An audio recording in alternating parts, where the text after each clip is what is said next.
সঞ্জিত কুন্ডু কোথায় গেল?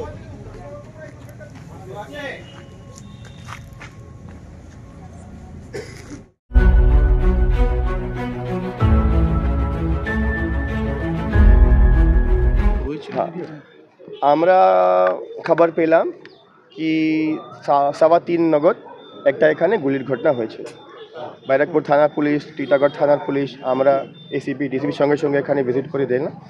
এখানে আসার পরে আমরা ইনকোয়ারি করার পরে জানা যায় কি একজন আহত আছে, একজন ওর উপর ফায়ারিংয়ের ঘটনা হয়েছে।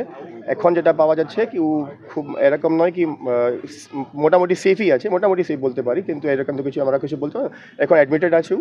যখন আগে বিএন বসে গিয়েছিল তখন আমার অফিসার ওর সঙ্গে কথাও করলো। আমার অফিসার কথা বলে তখন ওই 2-3 জনের নাম বললো, এরা ছিল যারা আমার সঙ্গে ছিল, এরাই এরকম ঘটনা করে দিয়েছে। ওরা এখন পালিয়ে আছে, আমরা আপ্রাণ চেষ্টা করছি ওদেরকে ধরার জন্য।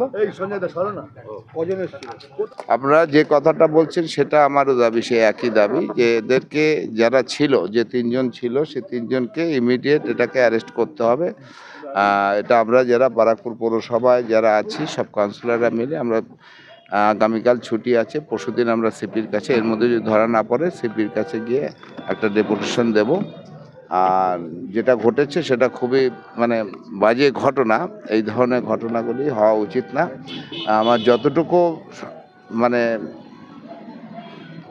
জানতে পেরেছি যে ঘটনা ঘটেছে এটা একটা অ্যাডভান্স প্রিপারেশন ছিল, তা না হলে এই ঘটনা ঘটতে পারে না।